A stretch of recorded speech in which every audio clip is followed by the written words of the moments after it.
जी, सबसे पहले हमने कहा कि कीवर्ड रिसर्च करनी है। कीवर्ड रिसर्च करने के लिए हमने बहुत सारे पूरे लेक्चर्स में रखा, टोटल 3 लेसन मैंने दिए हैं कीवर्ड रिसर्च करने के लिए।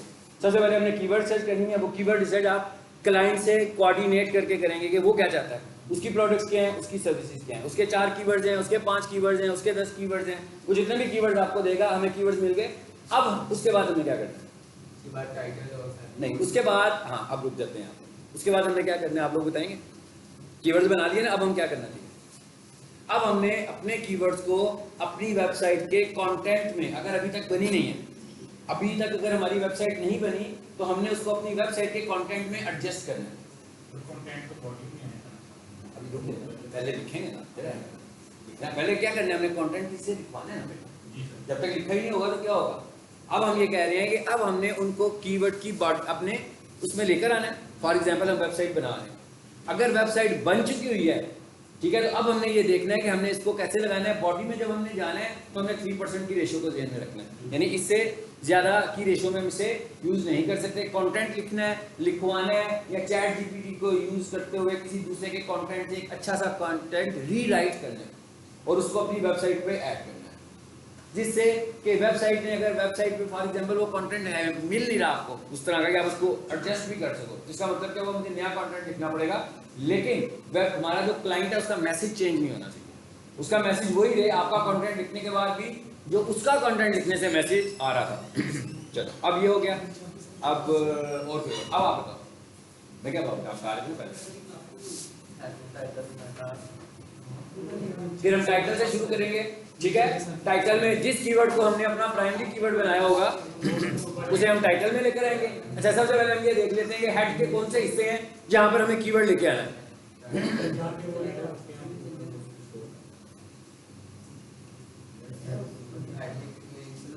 कितने एलिमेंट्स हैं, मैंने क्या है, कितने एलिमेंट्स हैं जहां पर हमें एडजस्ट करना है। सर ये बताओ, हेड के अंदर भाई, हेड में टाइटल,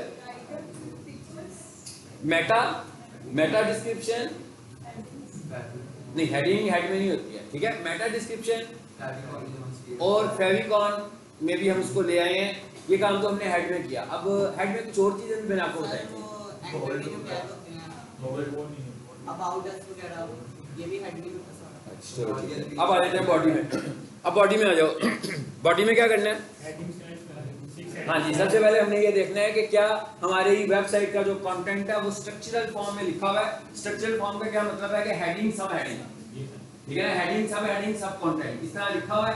अगर नहीं लिखा हुआ तो पहले इस तरह बनाना, इस तरह बनाने के बाद हेडिंग का जो स्ट्रक्चर है उसको उसके ऊपर अप्लाई करना है, और जहां हेडिंग होंगी वहां कीवर्ड लेके आने हैं। जहां जहां हमारी हेडिंग होंगी वहां वहां कीवर्ड लेके आने हैं। अच्छा, उसके बाद पैराग्राफ में आ जाते हैं। पैराग्राफ में हाँ, इंग्लिश मैंने कहा था कि साथ इजी इंग्लिश यूज करो, छोटे छोटे पैराग्राफ यूज करो, छोटे छोटे सेंटेंसेस यूज करें। अब पैराग्राफ में आ गए और हम कह रहे हैं पैराग्राफ के अंदर भी कीवर्ड को लेकर आना है, और कौन से टाइम हिस्से में। उसके बाद अगला क्या था हमारे पास, फैक्टर इमेजेस की बात आ गई कि भाई आपके जितने भी इमेजेस हैं हमने ऑप्टिमाइज करना। इमेज ऑप्टिमाइजेशन गर्ल्स बताएंगी मुझे जरा क्या होती है, शाबाश जल्दी से बता रहे हैं। सर इमेज ऑप्टिमाइजेशन में आप डिस्क्रिप्शन लिखते हैं ताकि अगर स्क्रॉल के दौरान जो है आपका डाटा समटाइम इमेज की डिस्क्रिप्शन, इमेज ये मैं पूछ रहा हूं। टाइटल होता है इमेज का, नहीं नहीं, इमेज को होता है ना, डिस्क्रिप्शन तो इमेज की नहीं होती ना, आप बताओ।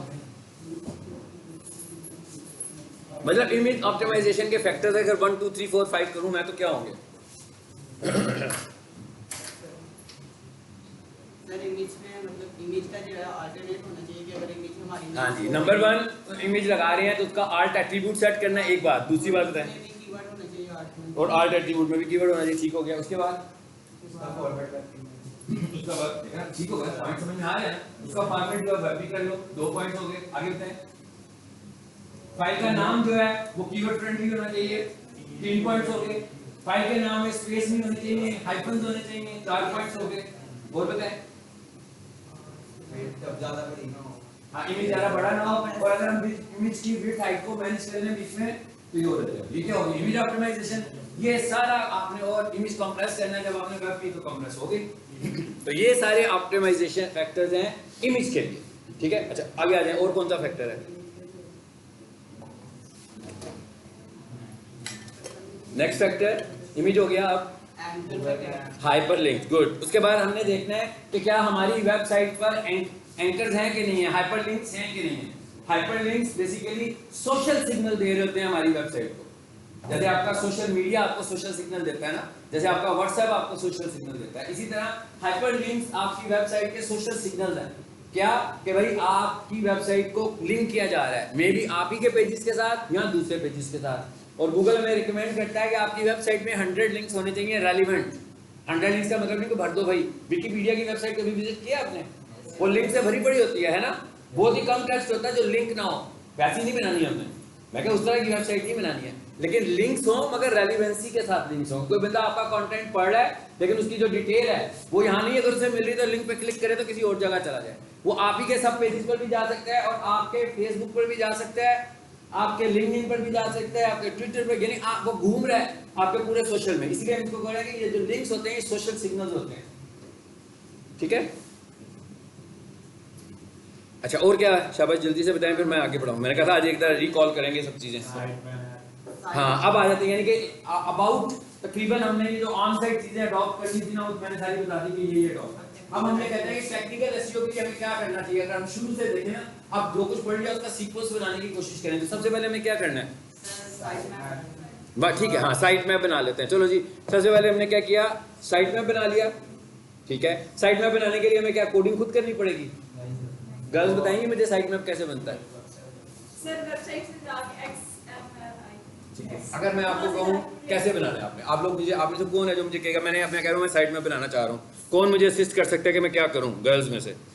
जल्दी से। वेबसाइट का URL जो है हमें वो जो XML है वहां पे जाके पेस्ट करना है और साथ में एक मिनट रुक जाते हैं, खोल लेते हैं। अच्छा, आज मैंने सारा रिकॉल ही करना है पूरा कोर्स, कि आप लोगों को पता लगे आपने इसको अब आप किस फेज में इसको इम्प्लीमेंट करने के फेज पे हो। तो जब तक आप इम्प्लीमेंट नहीं करोगे और आपको रास्ता नहीं मिलेगा कि हमें इम्प्लीमेंट करना कैसे है। ठीक है, तो कहाँ से शुरू करना है कि हमारा स्टार्टिंग पॉइंट क्या होगा। तो आपको वेबसाइट पे इतना टाइम इसीलिए तो हमने लगाया था कि भाई आपके बाद आप एसईओ को इम्प्लीमेंट करें। अब आपने जो वेबसाइट, जैसी वेबसाइट, जिस तरह का भी आपने होम पेज बना लिया हुआ है, अब आपने मुझसे जो कुछ सीखा है सारे को इम्प्लीमेंट करना है। चले मैं इधर आ जाता हूँ। एक पेज खोल लिया मैंने। एक मिनट, एक क्वेश्चन का हल निकाल के फिर इशू की तरफ आते हैं। ठीक है जी, क्वेश्चन क्या था हमारा, साइट मैप कैसे जनरेट करें? जी गर्ल्स बताएंगी मुझे ये। सर किसी वेबसाइट का URL जी मेरी वेबसाइट है dckitchen.org। ठीक है, उसका मुझे साइट मैप बनाना है, कैसे बनाएंगे? नेक्स्ट उसके आगे साइट मैप नहीं आपने बनाना है, समझाना नहीं है। कौन कोई फीमेल मुझे बताएं कैसे बनाना। मतलब मैं आ गया हूँ ना, गूगल पर आ गया हूँ, इंटरनेट चल रहा है, वेबसाइट का नाम भी बता दिया, अब मुझे साइट मैप बनाना है, क्या करें? XML बनाएंगे। XML कोई जगह नहीं है जी। और कोई बताए? ठीक है, ये कम से कम बहादुर खातून है आप सारों में से, हैं बोल तो रही है ना, कम से कम बहादुर होना पहली शर्त होती है। आए ना आए ये तो बड़ी देर की बात है, बहादुर होना पहली शर्त है। बहादुर तो है ना। और कोई बताए? गलत बताओ, उन्होंने भी सही बताया, आप भी गलत बता सकते हैं, इसमें कोई प्रॉब्लम नहीं है। नहीं बहुत अच्छी बात, मुझे अच्छा लगा कि मुझे बहुत अच्छा लगता है जब स्टूडेंट बोलता है। अपने आपको एक्सपोज किया है ना आपने, अच्छी बात है। सारे वैसे एक्सपोज होने तो प्रमोशन वो ऑलरेडी एक्सपोज है। और आपको कम से कम ये पता लगा है, मैं जो आज सेशन कर रहा हूँ उसका मतलब ये कि आपको ये पता लगा आपको कितना आता है कितना नहीं आता, ये बताना चाह रहा हूँ। नो इधर आ जाते हैं, इधर भी जाके जो ना आहिस्ता आहिस्ता आगे की तरफ पीछे से आते हैं। हाँ जी, साइट मैप कैसे बनाना है? साइट मैप बनाना चाह रहा हूँ, वेबसाइट का नाम भी आपको बता दिया dckitchen.org। इस वेबसाइट का साइट मैप बनाना है मुझे पीछे से। हाँ क्या लिखे? Very good. क्या करेंगे हम साइट मैप जनरेटर की वेबसाइट पर जाएंगे। ठीक है, वेबसाइट पे कैसे जाएंगे? ऐसे जाएंगे।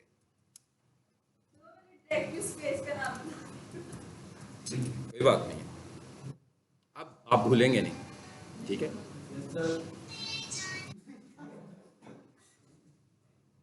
और सुन लें थोड़ा सा, जरा म्यूट कर दो ना यार।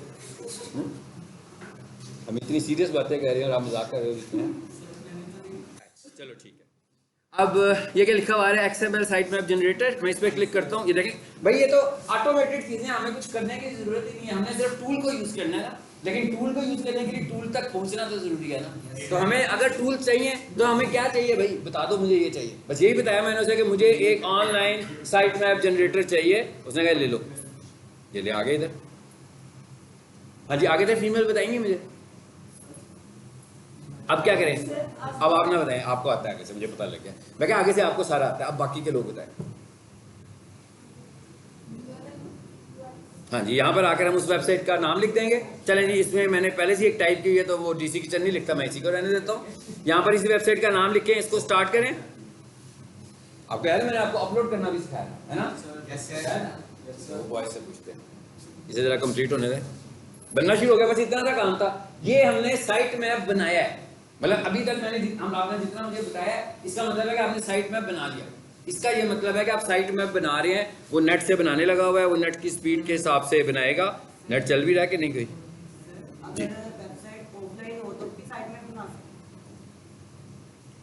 नहीं, ऑनलाइन वेबसाइट जो चीज लाइव है उसी का बनेगा, ये भी आपको पता है। हाँ जी, नीचे 3 ऑप्शन है ना, हाँ तो इसमें ये भी दिखा, ये वाले नहीं नीचे जो कार्ड्स बने हुए हैं। अच्छा जी, ये कह रहे हो? ये नीचे, हाँ हाँ ये कह रहे हो? अच्छा अच्छा, क्या कह रहे हो? साइड में से वर्जन हाँ हल्का नहीं नहीं ऐसा नहीं है कुछ, वो पेड और अनपेड। ठीक है, पेड का मतलब क्या, वो कहता है ना 500 जो है आपको मिल जाएंगे वैसे ही फ्री, तो इससे ज़्यादा लेने होंगे तो पे वाला ले लो। मिसाल के तौर पर कोई आपका सवाल सुनते हैं, आपकी कोई ऐसी वेबसाइट है जिसमें बहुत सारे पेजेस हैं, मोर देन 500 है, फिर तो फ्री टूल से नहीं बनेगा। मतलब ऐसी वेबसाइट्स बहुत प्रोफेशनल वेबसाइट्स होती हैं, मतलब आम वेबसाइट ऐसी नहीं होती। अब जैसे हम लोग प्रैक्टिस कर रहे हैं, साइट मैप लगाना सीख रहे हैं, तो हम किसी की वेबसाइट अगर उसमें साइट मैप नहीं लगा हुआ प्रैक्टिस करें तो हम लगा सकते हाँ हैं। इसके लिए हमें, आपको लग रहा है कि किसी तरह के एक्सेस की जरूरत है? नो, हमें किसी, देखो मैंने सिंपल यूआरएल टाइप कर दिया, पहले मैं डीसी किचन बोल रहा था, फिर मैंने प्री स्टेशन का बना दिया। अब कोई और भी खोलेगा तो उसका साइट मैप शो होगा। नो, जो हमारे पास बना है, सिर्फ हमने साइट मैप बनाया, अप्लाई तो नहीं किया, अभी जनरेट किया है सिर्फ। अभी हमने सिर्फ क्रिएट करके अपने पास रख लिया है। अप्लाई कब होगा? जो प्रीवियस लेसन पढ़ा था जिसमें अपलोड किया था, मैंने कहा जिसमें हमने होस्टिंग में लेकर गए थे ना उसको, फिर इसका मतलब है कि वो अप्लाई हो गया। ठीक है, वो नेट बेचारा बहुत ही स्लो चल रहा है, मैं सोच रहा हूँ दूसरा नेट चला लेता हूँ।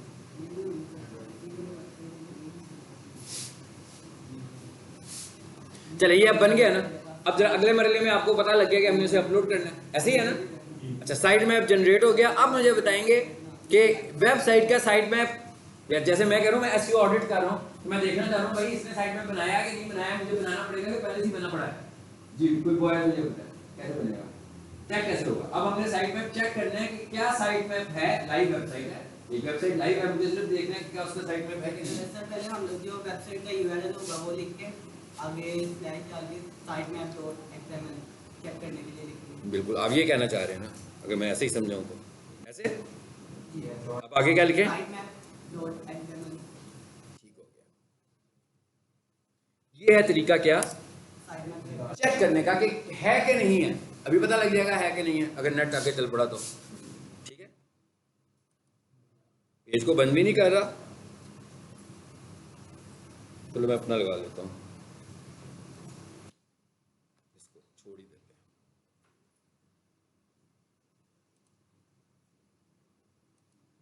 वो मेरा ख्याल केबल वाला चल नहीं रहा था, वो चल भी यही रहा था।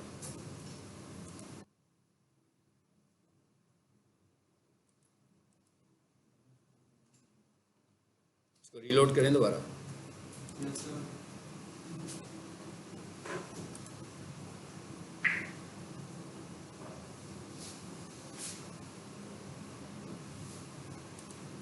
इसको भी रीलोड करें। चलो आ गया, इसका मतलब है टेस्ट हो गया, इसका मतलब बन गया। व्यू साइट मैप डिटेल्स आ गई। अच्छा, यहां पर एक और चीज देखें, ये क्या लिखा हुआ है? View full XML site map, और ऊपर क्या लिखा हुआ है? डाउनलोड। चलें, एक अच्छी प्रैक्टिस ये भी होती है, इस पर क्लिक करें जरा। ये दिखा रहा है मुझे, बस दिखा ही रहा है मुझे सिर्फ, और नहीं कुछ कह रहा। अच्छा नहीं, व्यू नहीं करना हमने। ये क्या लिखा हुआ है? क्रिएट फ्री,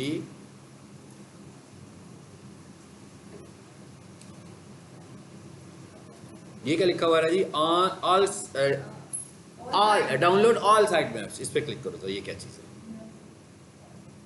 ये डाउनलोड हो रहा है, ये फोल्डर मैंने आपको पहले नहीं था बताया, अभी बताया। इस पे क्लिक करो ज़रा और इस पे क्लिक करो, ये क्या चीज़ आई है ज़रा देखें। अब एक फोल्डर आ गया, इस फोल्डर को ना मैं एक काम करता हूँ, यहाँ पर एक और फोल्डर बनाते हैं और इसमें ले जाएं इसको।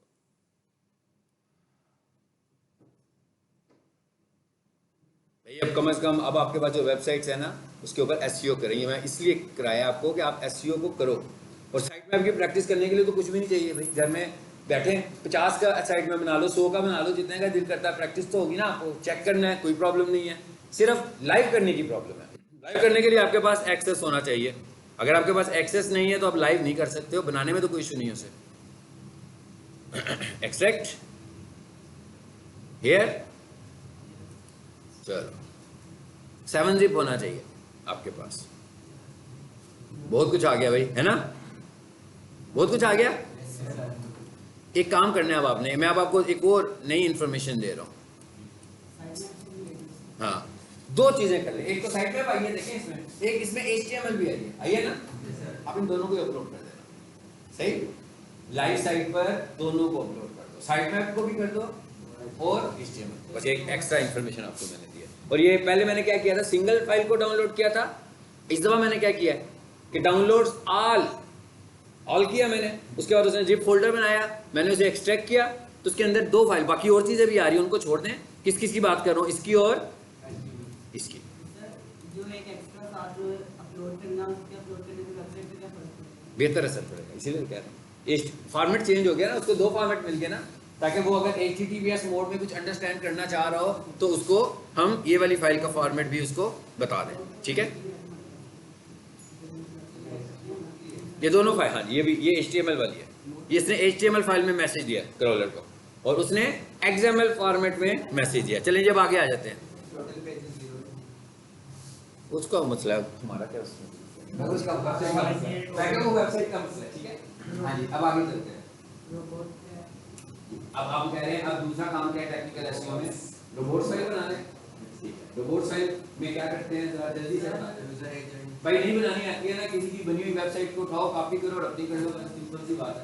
यूजर एजेंट अलाउ, डिसअलाउ और फाइल करना, ये 3 रूल्स बनाने हैं आपने उसके, जल्दी जल्दी बना रहे हैं, मैं कॉपी पे करूंगा, एक रोबोट फाइल बना कर दिया बन जाएगी, नहीं बनेगी पक्का, ये ठीक है, कल बनवाऊंगा, आज नहीं, मैं क्या अगली क्लास में बनवाऊंगा कॉपी पे आपसे। हाँ, मैं इसीलिए कह रहा हूँ कि अगली क्लास में मैंने आपसे रोबोट फाइल बनानी है, रूल्स मैं बताऊंगा, मैं क्या रूल्स मैं बताऊंगा और आपने कॉपी पे उसको लिखना है, ठीक है, कि कैसे बनाना। चलो 2 चीजें होगी, साइट मैप और रोबोट्स।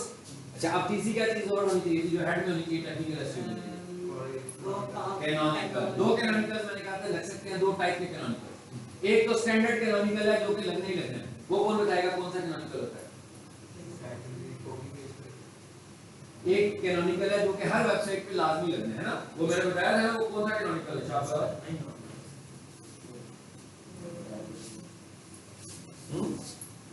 अब हम क्या कह रहे हैं, कैनोनिकल लगाना है ना, जो हर वेबसाइट पे, मैंने कहा था एक कैनोनिकल तो हर वेबसाइट पे लगता है, वो कौन सा कैनोनिकल होता है, वो कैनोनिकल होता है वेबसाइट का अपना, क्योंकि जब भी हम किसी वेबसाइट को खोलते हैं, उसे क्यों बता रहे हो, मुझे बताओ ना, मैं पूछ रहा हूँ, जब मैं पूछ रहा हूँ तो मुझे बताओ, गलत बताने से कोई नुकसान नहीं होगा। एक सबसे पहली बात ये है कि क्लास को एंजॉय किया करें, क्लास को इंसल्ट फील ना किया करें, हम क्लास में बैठे हुए हैं इंसल्ट वर्जन में ना चले जाया करें कि अगर कोई फॉर एग्जांपल नहीं बता पा रहा तो उसकी इंसल्ट हो रही है, नो, ये आपको बाद में याद आएगा कि किस तरीके से हम सीख रहे हैं ना, हम क्लासरूम से कितना कुछ सीख के गए थे। सो इंसल्ट फील नहीं करनी है, इंसल्ट फील करेंगे फिर आप कोई भी नहीं सीख सकते, ठीक है। तो मैंने कहा था कि एक कैनोनिकल तो होता है हर वेबसाइट का अपना, हर वेबसाइट का अपना एक कैनोनिकल होता है कि भाई, क्योंकि वेबसाइट 2 URL से खुलती है, dckitchen.org/index.html खुल गई, dckitchen.org फिर खुल गई, इसका मतलब क्या हुआ, एक ही वेबसाइट को खोलने के 2 URL हुए। ऑनलाइन में ये 2 मेथड है, ऑफलाइन में तो भाई ऐसे खुलेगी नहीं, क्योंकि वो तो लाइव ही नहीं है, सिर्फ लाइव फाइल ऐसे खुलती है ना, तो इसका मतलब क्या हुआ कि अब फिर गूगल का क्रॉलर कंफ्यूज हो गया कि भाई इनमें से मास्टर कौन सी है और कॉपी कौन सी है, हालांकि एक ही चीज है, 2 चीजें हैं ही नहीं है हमारे मुताबिक, ये 2 चीजें नहीं है, लेकिन गूगल को हमें फिर भी समझाना पड़ेगा कि इसमें से मास्टर कौन सी है और कॉपी कौन सी है। तो भाई लिख किसमें सकते हैं, कोडिंग dckitchen.org में जाके तो कोडिंग कर नहीं सकते, क्योंकि वो फाइल खुल कैसे रही है, इंडेक्स से। इसका मतलब क्या हुआ, इंडेक्स की फाइल में जाऊंगा और पहला कैनोनिकल लगा दूंगा, ठीक है। और क्या कैनोनिकल लगाऊंगा कि इंडेक्स में तो हम ऑलरेडी मौजूद है ना, कैनोनिकल किस चीज का लगाऊंगा, dcKitchen.org का। अब अगर मैं किसी से पूछूंगा ये कॉपी में कोई लिख कर दिखा सकता है मुझे, टैग क्या लगेगा, लिख सकते हैं? नो, ये भी अगली क्लास में लिखवाना है आपसे, ठीक है, कि ये टैग क्या बनेगा, क्या टैग बनता है, ये वाला टैग लिख के देना मुझे। कोई मसला नहीं है, वेबसाइट में बना हुआ है ना, आप लिख सकते हो। वेरी गुड, गुड हो गया। कितनी परसेंटेज हुई है, मैं क्या रिजल्ट कितने परसेंट आया आपको बता देते, ठीक है। अब अगली क्लास में मैं इसीलिए सबको किसी को सरप्राइज टेस्ट नहीं ले रहा हूँ, मैं बता रहा हूँ मैं क्या करूँगा ताकि आप लोग तैयार करके आए ना इन चीज़ों को, तो आपको हो गया यार ये चीज़ें हमें पता होनी चाहिए। कुछ चीज़ें ऐसी हैं ना जो आपको याद रहनी चाहिए, ज़हन में रहनी चाहिए। दो चीज़ें होंगी, साइड मैप, रोबोट्स, कैनोनिकल, ये सारी चीज़ें जो थी हेड में आ गई। अब आ जाते हैं बॉडी में भी हो गया काम हमारा। अब और क्या पढ़ा था और बताओ। सर टेक्निकल एसईओ में एक एसएसएल कुछ होता है। हाँ जी, एसएसएल भी पढ़ा हुआ हमने, एसएसएल अभी पढ़ा कि नहीं पढ़ा? HTTPS वर्सेस HTTP पढ़ा है। अच्छा। उसी को तो SSL पढ़ा है। ओके आखिरी लेक्चर यही पढ़ा था ना, यस एक ही होता है मसला का तरीके तुम क्या तुमने यार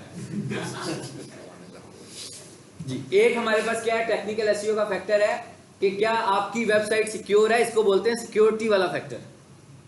इसका मतलब हमने एसएसएल अप्लाई किया हुआ है कि एसएसएल अप्लाई नहीं किया हुआ। इसके लिए आपको कुछ मेहनत करने की जरूरत नहीं भाई, कोई टैग याद नहीं रखना, कुछ नहीं करना, ठीक है। सिर्फ होस्टिंग वाली कंपनी से कहना है कि मुझे एसएसएल दे दो, उसने कहना भाई मुझे पैसे दे दो, आपने उसे पैसे देने हैं, उसने आपको एसएसएल दे देना है। एसएसएल अप्लाई हो गया, आप सिक्योर हो गए, एक एसईओ का फैक्टर और अप्लाई हो गया, ठीक है। अच्छा, और कहाँ पे डिस्क्रिप्शन आएगी? मतलब अगर आपको कहना चाहते हैं अगर आप डिस्क्रिप्शन में भी कीवर्ड यूज कर देते हैं, इसकी कंटेंट की बात करें, अपनी कंटेंट और डिस्क्रिप्शन को अलग अलग रखो, ठीक है। डिस्क्रिप्शन की जब मैं बात करूं तो आपने ये मुझे कहना है कि मेटा की डिस्क्रिप्शन। तो जब हम वेबसाइट के कंटेंट की बात कर रहे हैं ना, वेबसाइट की बॉडी में जो लिख रहे हैं उसे आप डिस्क्रिप्शन नहीं बोलें, उसे हम कंटेंट कहेंगे, ठीक है, कि वो हमारी वेबसाइट का कंटेंट है। इट्स ओके, यहाँ तक हो गया। अब टेक्निकल एसईओ को देख रहे हैं। अभी हमने टेक्निकल एसईओ का एक फैक्टर देखा कि भाई एसएसएल भी लगा दो, और कौन सा फैक्टर है? सारे वो पढ़े जो हमने पढ़े हुए हैं, ताकि फिर हम आगे वो पढ़ेंगे जो हमने नहीं पढ़े हुए। हाँ, एसएसएल पढ़ लिया, HTTPS भी पढ़ लिया, और क्या किया था हमने? बहुत इंपॉर्टेंट काम भी हमने किया है, जो कि बहुत इंपॉर्टेंट टेक्निकल एसईओ फैक्टर है।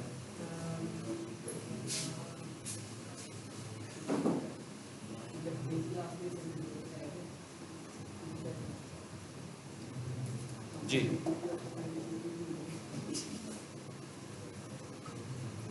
सर्च कंसोल, वो कहाँ गया जी? सर्च कंसोल बनाना है अपनी वेबसाइट का, और ये तो आपसे कहा था ना कि भाई ये सबसे पहले बना लेना है। जिस दिन अगर फॉर एग्जांपल उसकी वेबसाइट बंदे की बनी हुई है, आपके पास आ गई है, तो आपने ये सारे काम करने से पहला काम क्या करना है? Search console. ऐसे ही है ना कि जैसे क्लासरूम बन जाए पहले, तो सबसे पहले वो कहेंगे भाई कैमरा तो लगा लो ना, कम से कम मॉनिटरिंग तो होनी शुरू हो जाए। तो सर्च कंसोल तो लाजमी करना है ना। सर्च कंसोल सबसे पहला काम है, ताकि क्योंकि सर्च कंसोल ने हमें एनालिसिस करके देने हैं, तो जितना जल्दी हम लगा लेंगे उतने जल्दी हमारे एनालिसिस स्टार्ट होंगे।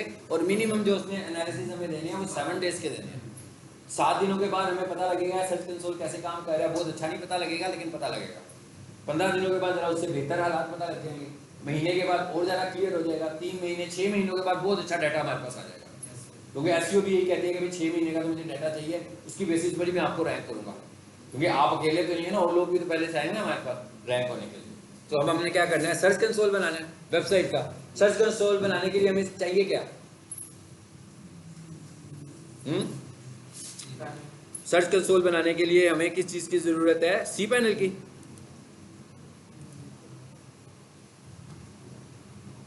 सी पैनल की जरूरत नहीं। सर्च कंसोल क्रिएट कैसे होता है? शाबाश। चलिए फिर मैं वैसे ही क्वेश्चन करूं जैसा मैंने पहले किया था। सर्च कंसोल बनाना है भाई, ठीक है। डीसी किचन का सर्च कंसोल बनाना है। कैसे बनाएंगे? अभी वॉइस के साथ मेरी वेबसाइट का नाम है dcKitchen.org। इसका सर्च कंसोल बनाना है। क्या करूं? मुझे कंप्यूटर पे बताना है आपने, मैंने क्या करना है। 404 एरर भी पढ़ा था हमने, शायद पढ़ लिया था ना। तो वो भी तो टेक्निकल एसईओ का फैक्टर है। 404 एरर पढ़ा था, टूल्स पढ़े थे उसके। वो तो बताया था ना, मैंने कहा साथ टूल भी बताया था कि चेक कैसे करने हैं। वो टूल्स पर ऑनलाइन Ahref बताया था ना कि इस पे क्लिक करो, 3 टूल्स बताए थे मैंने आपको। अच्छा अब आ गया, ये मेरा क्वेश्चन है उसका हल करना है पहले, फिर हमने आगे जाना है। हाँ जी, मैंने क्या वॉइस से किया है, अब ये क्वेश्चन वॉइस के साथ। मैंने कहा कि मुझे dckitchen.org वेबसाइट है, उसका सर्च कंसोल बनाना है, आपने बनवाना है ऑनलाइन, क्या करें? पहला स्टेप क्या करें? स्टेप नंबर गूगल कंसोल पे वो सर्च करना पड़ेगा, गूगल पे जाकर बिल्कुल सही है। पहला स्टेप ये है कि यहाँ आकर क्या लिखूं? Google search console. बिल्कुल सही कहा आपने। अब जरा पीछे से कोई आवाज आए। हाँ, पहला स्टेप तो ये हो गया। अब पीछे से आवाज आए, अब क्या करें आगे? हाँ जी, गूगल सर्च कंसोल पे क्लिक कर दें। इट्स ओके, तो वेरी गुड। अब क्या करें? अब कर देते हैं स्टार्ट नाउ, ये भी कोई इतना मुश्किल बात नहीं है। अब क्या करना है? अब यहाँ पर आना है और यहाँ पर आकर वेबसाइट का नाम लिख देना है भाई, जिसका बनाने जा रहे हैं हम सर्च कंसोल।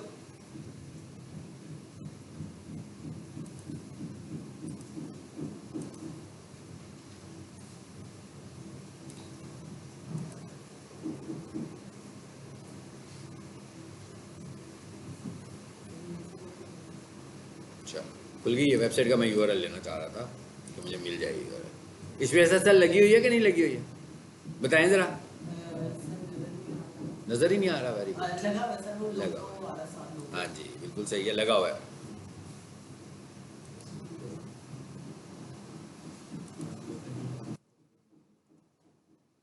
जी पेस्ट किया, एंटर कर दिया।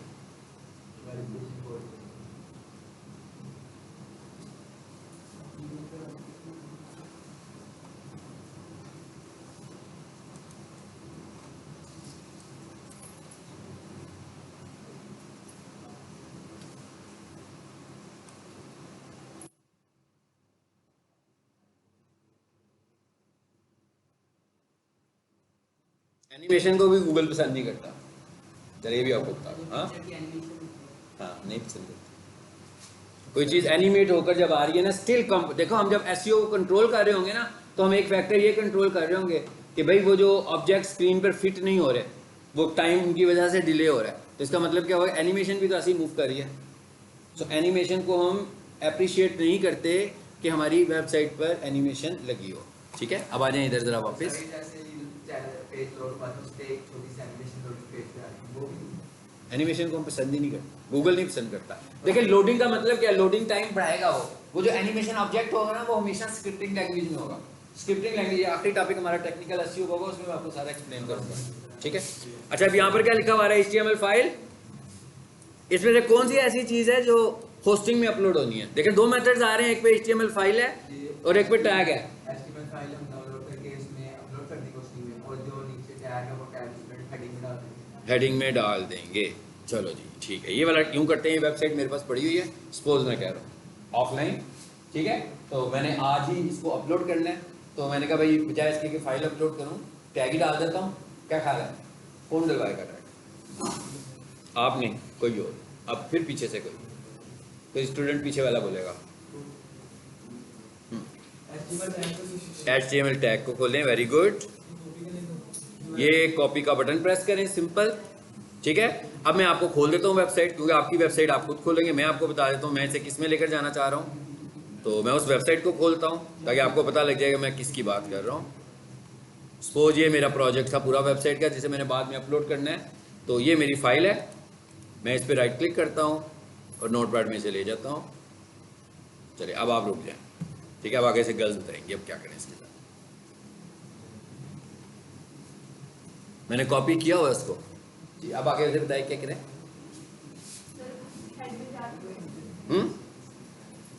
हेड पे जाकर पेस्ट कर देंगे, बिल्कुल ठीक है। हेड पे जाकर पेस्ट कर देंगे। ये हेड पोर्शन है। हेड पोर्शन में कहाँ पेस्ट करना है कोई जगह स्पेसिफाई नहीं है, ओके। सिर्फ हेड में होने चाहिए। आप हेड के पोर्शन में चाहे हेड के फौरन बाद पेस्ट कर दें, दरमियान में पेस्ट कर दें, आखिर में पेस्ट कर दें, पहले नंबर पर कर दें, दूसरे नंबर पर कर दें, उसे कोई प्रॉब्लम नहीं है। वो कहता है भाई हेड पे ले आओ सिर्फ। ये लो आ गया, सिंपल। इसको सेव करेंगे जब हमारी वेबसाइट अपलोड होगी। ठीक है, तो वेरीफाई कर लेंगे। अब इसमें प्रॉब्लम क्या है, अब मैंने इसको अभी वेरीफाई नहीं किया ना, तो ये अभी वेरीफाई तो नहीं होगी, मुझे वेट करना पड़ेगा इसे अपलोड करने का। इसलिए ये वाला काम आप कब करो, जब आप अपनी वेबसाइट को पहले लाइव कर लो। ठीक है, जब हमारी वेबसाइट लाइव हो जाए तब हमें इसे करना चाहिए। अच्छा चलें, अब एक काम और करते हैं, आज मेरा ख्याल है रिवीजन कॉल ही करते हैं सारी। यस सर, वो थोड़ी समझ आ रही है। इधर आ जाओ। अब मैं अब खोलने लगा हूँ सर्च कंसोल किसी का, मतलब ऐसी वेबसाइट का जिसका सपोज कर रहे हैं ना कि हमने लिखा, अप्रूव करा लिया, अब वेबसाइट पे आ रहे हैं कि हमारा सर्च कंसोल बना हुआ है। अब मैं किसी ऐसी साइट पर आता हूँ जिसका सर्च कंसोल बना हुआ है।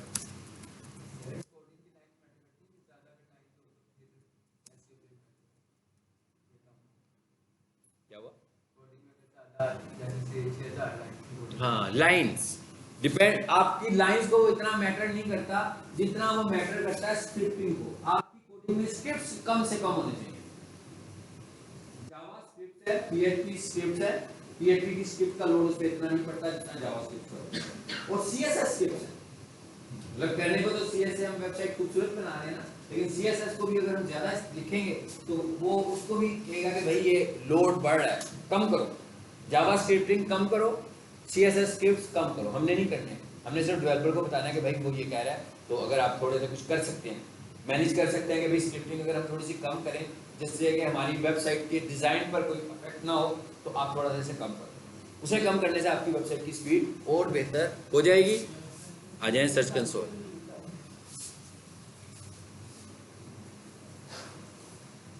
नाउ क्या लिखा है यहाँ पर भी? मैंने एक सवाल पहले पूछना फिर आगे जाएंगे। जवाब एकदम नहीं देना जिसे आता होगा, ठीक है, उससे पूछना जिसे नहीं आता। ठीक है, मेरी कोशिश होती है मैं उससे पूछूं जिसे ना हो।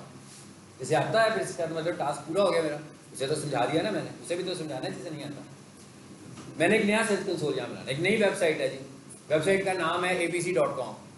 उसका भी मैं सर्च कंसोल क्रिएट करना चाहता हूँ, लेकिन यही करना चाहता हूँ। यहाँ पर ऑलरेडी भी इतने सारे सर्च कंसोल बने हुए हैं ना, देख रहे हो ना, वेबसाइट आ रही है ना पहले से ही। अब एक वेबसाइट और लेकर आनी है, यहीं पर लानी है। पहले तो हम गए थे ऐसी जगह पर जहाँ पर कोई सर्च कंसोल था ही नहीं, कोई वेबसाइट थी नहीं, पहली वेबसाइट ऐड कर रहे थे ना वो। लेकिन इस बार मैं कह रहा हूँ जीमेल में मुझे एक और लेकर आना है।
अच्छा जी, क्या बता रहे थे? हाँ, क्वेश्चन आपसे किया था मैंने। क्या क्वेश्चन किया था?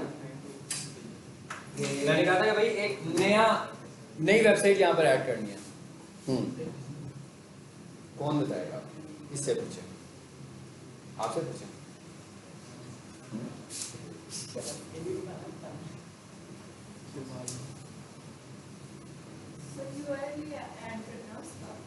आपने समझाना नहीं है, करना है। करके देखें, एसईओ जो है ना वो करने का नाम है, बताने का नहीं है।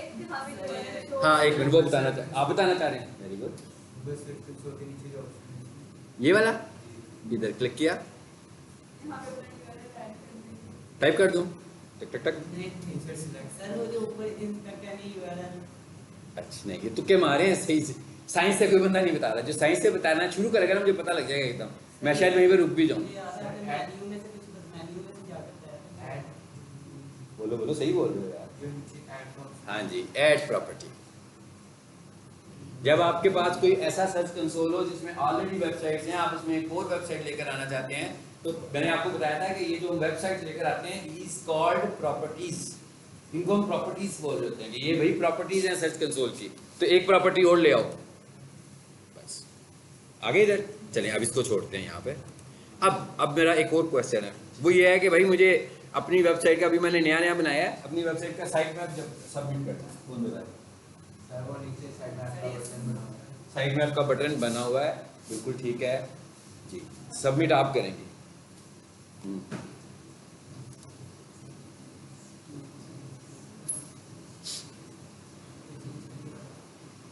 आप आपने साइट मैप एक्सेप्ट आप नहीं, आप उनसे पूछ रहा हूँ। अब आपने बता ही दिया, बिल्कुल ठीक है। साइट मैप .xml, साइड वाली पर हाँ ये पिछली तो अभी नहीं लिखे गए थे पूरे हैं। साइट मैप, चलो ये कौन सी वेबसाइट पर है? हम इसाक पे हैं।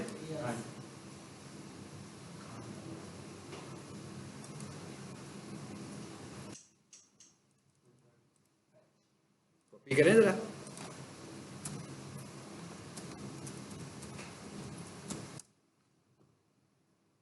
पता लग गया ना क्यों एरर आया? मैं कहा पता लग गया भाई, हमने सर्च कंसोल बनाया हुआ, साइट में अभी लाइव ही नहीं किया हुआ।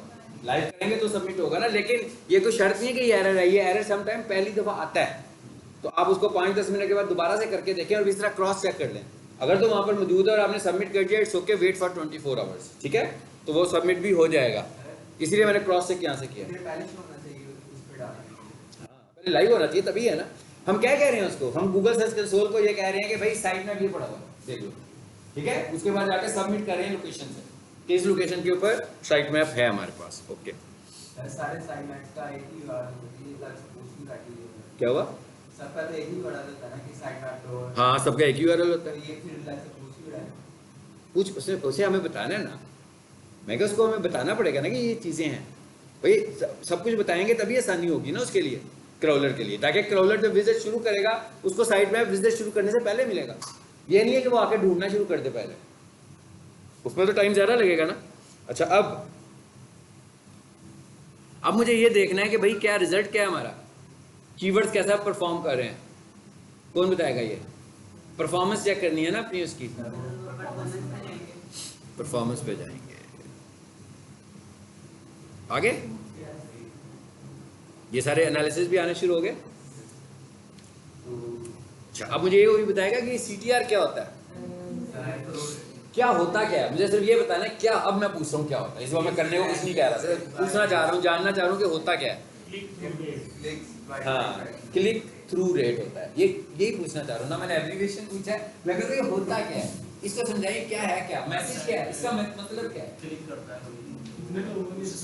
किसके हिसाब से, हिसाब क्या है उसका, यही पूछना चाह रहा हूँ। हाँ, कितने इंप्रेशन आए हैं, उसके अगेंस्ट क्लिक्स कितने हुए हैं, ये है क्लिक थ्रू रेट। अब उसका फॉर्मूला बताएं। क्लिक्स डिवाइडेड बाई इम्प्रेशन, ठीक है? सो जो नंबर हमारे पास आ रहा होगा वो इसका फॉर्मूला है, बिल्कुल ठीक है। अच्छा, अब फॉर एग्जांपल मैं आपको अपने सर्च कंसोल में लाना चाह रहा हूँ, जैसे ये सर्च कंसोल मेरे पास है। सो जैसे मैं आपको गूगल एड्स में लाया हूँ, तो मैं ये चाहता हूँ कि भाई आप इसमें आकर एनालिसिस भी कर सकें। तो अब हम कहाँ जाएंगे? ये क्या लिखा है? सेटिंग्स दिखा रहा है, कहते हैं ownership verification user and permissions लिखा हुआ है। और ये क्या लिखा हुआ है? Add user. यहां पर क्या करेंगे? ईमेल देंगे, जिसको बुलाना है आपने, जिसको इनवाइट करना है। और इसके लिए आपको मेल आ जाए तो फाइन, ना भी आए ना तो आप सीधे सर्च कंसोल में आए। आप जैसे ही सर्च कंसोल में आओगे तो आपके पास एक्सेस होगा इसका, ठीक है जी। ये क्या लिखा हुआ है? ऑनर। दूसरे पे क्या लिखा हुआ है? फुल।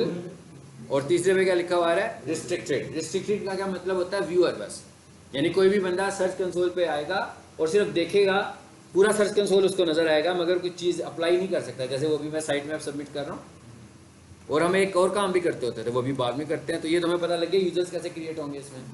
अच्छा, उसके बाद मैं ये कहता हूँ कि भाई ये वाला जो सर्च कंसोल है, ये साकाई का सर्च कंसोल है। नीचे आओ, सेटिंग्स में वापस आए ना। ऑनर देते हैं तो आप भी ऑनर ही देंगे साथ। हाँ हाँ, मैं आपको भी ऑनर बना सकता हूँ और खुद भी ऑनर ही रहूँगा जी। सबसे एंड पे क्या लिखा हुआ है? Remove property. इसका क्या मतलब? अब रिमूव प्रॉपर्टी वन साइडेड नहीं है। रिमूव प्रॉपर्टी मिसाल के तौर पर मैंने यहाँ से तो रिमूव कर दी, लेकिन वहाँ से जाके फाइल नहीं रिमूव की, तो उसके बाद मैं दोबारा से ऐड करूँगा तो वो कुछ नहीं पूछेगा मुझे, दोबारा से वेरीफाई कर देगा। उसकी वजह कि उसके पास फाइल पहले से ही मौजूद है। सो इसको रिमूव करने का फिर तरीका क्या होगा कि यहाँ से भी करूँगा और वहाँ से भी करूँगा, ठीक है, जहाँ पर फाइल मैंने अपलोड की हुई है। सो यहाँ से मैं रिमूव का बटन प्रेस करूँगा, वो कहेगा भाई रिमूव कर दूँ, मैं कहता हूँ कर दो, तो यहाँ से नज़र आना ये बंद हो जाएगी। चलो अब आए जरा ऊपर वापस, ओवरव्यू, यहाँ पर आए। कौन सी वेबसाइट थी ये? साकाई।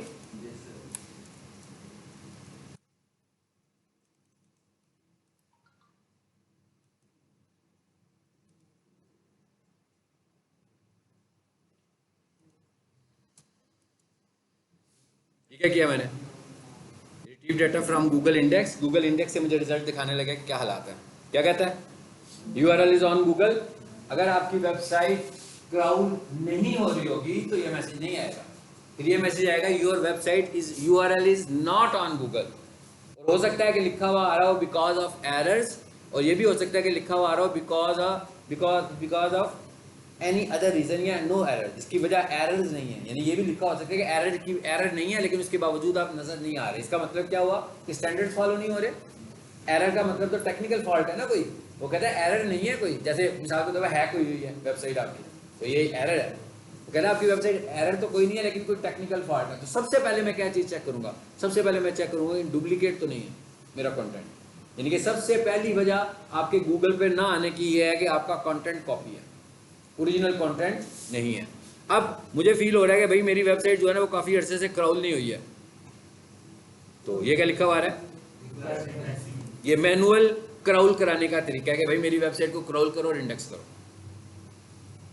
लेकिन आपकी वेबसाइट ऑटो क्राउल होती है, मैंने आपको बताया था ना किन किन केसेस में। मैंने कहा था आपकी वेबसाइट ऑटो क्राउल होती है जब आप फ्रीक्वेंटली डाटा अपनी वेबसाइट पे लेकर आ रहे थे, नया डाटा अपनी वेबसाइट पे लेकर आ रहे थे। लेकिन अगर आपको फील हो कि भाई मुझे ज़रा जल्दी क्राउल करवाना है, जैसे मैंने आज चेंजेस की, तो मैंने कहा भाई क्राउल को पता लगते हुए भी टाइम ही लगेगा कि मेरी चेंजेस हुई हैं, तो चेंजेस करने के फ़ौरन बाद मैं यहाँ आया और यहाँ रिक्वेस्ट कर दिया, तो नेक्स्ट 24 आवर्स में मेरी वेबसाइट जो है वो क्राउल हो जाएगी। अब वो क्या कहता है इसमें टाइम नहीं लगेगा आपका, ये भी प्रोसेस जो चल रहा है। कहता है इसमें 1 मिनट या 2 मिनट लग सकते हैं, नंबर 1।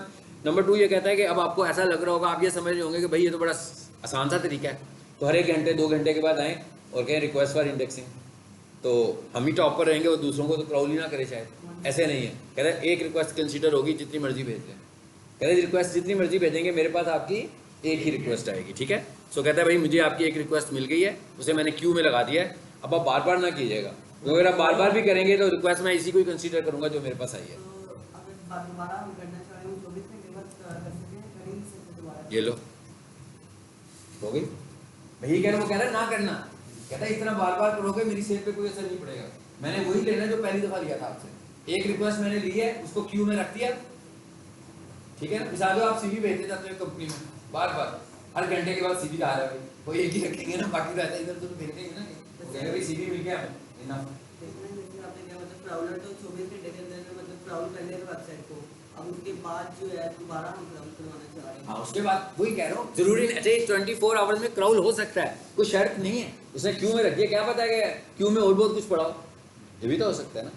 सो हमें कोशिश उस वक्त क्राउल करवानी है। ऐसा ना हो कि कंटेंट आपका 6 माह पुराना है और आप क्राउल 24 घंटों के बाद करा रहे हैं, तो गूगल भी कहेगा क्या क्राउल करूँ भाई, मेरे पास पड़ा हुआ है, जो कुछ आप देना चाहते हो ऑलरेडी मेरे पास मौजूद है आपका सारा डाटा, मैं क्यों क्राउल करूँ। क्राउल तो मैं तब करूँ ना जब कोई नई चीज़ लेकर आ रहे हो, फिर तो मुझे समझ में आती है। तो जब आप नई चीज़ भी नहीं ला रहे, बार बार एक ही चीज़ मुझे देते जा रहे हो, मैं क्यों क्राउल करूँगा। वो तो उसने पहले ही क्राउल करके रखा हुआ है। अब जैसे इस हाकाई की वेबसाइट है, ये मेरा ख्याल है 2 साल पहले की बनी हुई है, तो इस पर क्राउलर विजिट्स बहुत कम होंगे, इसके एसईओ भी नहीं हमने की हुई, ये सिर्फ वेबसाइट बनाई हुई है। तो इसका मतलब क्या हुआ कि इसके क्रॉल विजिट्स कम होंगे, उतने फ्रीक्वेंट क्रॉल विजिट्स नहीं होंगे जितने फ्रीक्वेंट विजिट्स किसी एक अपडेटेड वेबसाइट पर हो जो रोजाना, हफ्ते में या 4 दिनों में या 20 दिनों में बार बार चेंज हो रही है। तो वेबसाइट को अगर आप चाहते हैं कि क्राउलर बहुत ज़्यादा है, वेबसाइट की ट्रैफिक अच्छी हो, तो आप अपने वेबसाइट के ऊपर कंटेंट फ्रीक्वेंट रखें, कुछ ना कुछ आप लगाते रहें वेबसाइट पे, ठीक है। चलें जी, ये सारा रिकॉल हो गया। होपफुली मेरे प्रोग्राम यही है कि अगले 2 लेसन में इंशाल्लाह हम इसको 2 या 3 लेसन में एसईओ को हम वाइड अप करेंगे। चलो आज की क्लास खत्म। आज की क्लास आपको पता है सारी रिकॉल की है।